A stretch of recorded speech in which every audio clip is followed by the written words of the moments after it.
So we could just be days away from a major step toward the push forward in UFO transparency. Tomorrow, the House Committee on Oversight and Government Reform will receive a SCIF briefing from UFO experts.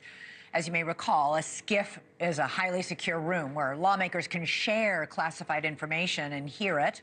That meeting will then be followed by a roundtable with experts and then a full committee hearing sometime next month. And if that wasn't enough, the National Archives updated its website last week with a button now on its website for all UFO-related documents to live in one place.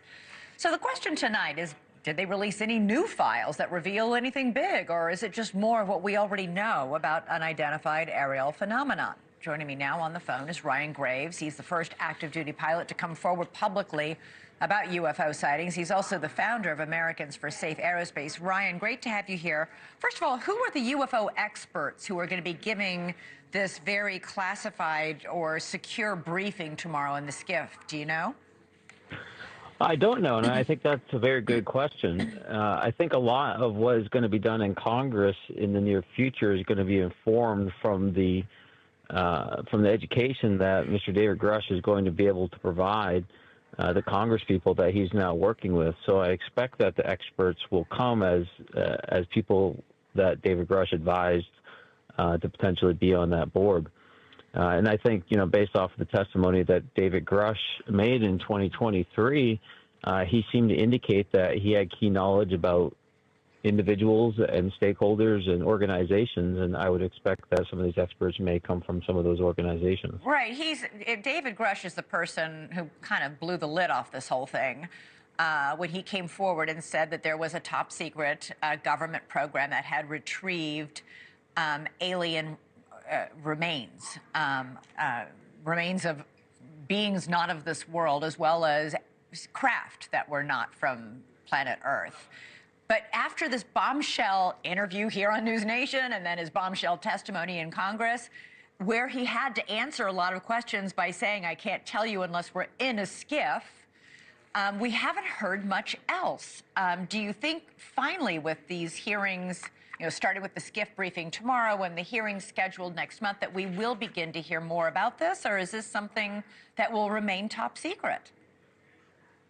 Well, I'm not sure whether David Grush will be a participant in those upcoming SCIF briefs, but I'm confident that he has already had the ability to pass the information that he knows in a secure environment, in a SCIF, recently, now that he's been employed as a staffer on that congressional task force.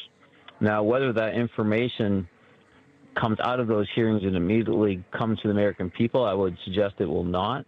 However, it will better arm the task force and the congressional members to go forward and bring that information forward eventually.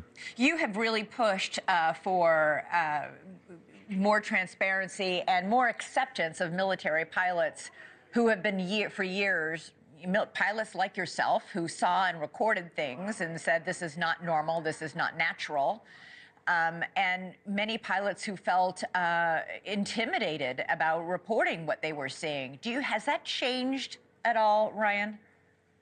It is changing. There still is a lot of the institutional stigma and the lack of the proper reporting channels. But at safeaerospace.org, we have aircrew and professionals reporting to us every day about what they are seeing. And there is still much concern about where these are from, what the national security implications and what the safety implications of them are. And while I know David Grush's conversations will be more focused on what government may have retrieved or understand about this topic, we can't forget that this is something that people have to deal with on a daily basis. Yeah, no kidding. Getting reports every day from pilots, both military and commercial. That's really something. Ryan Graves, thanks for joining us. Really appreciate it. Thank you for watching. Subscribe below and download our NewsNation app right now on your phone, and you will get fact-based, unbiased news for all Americans.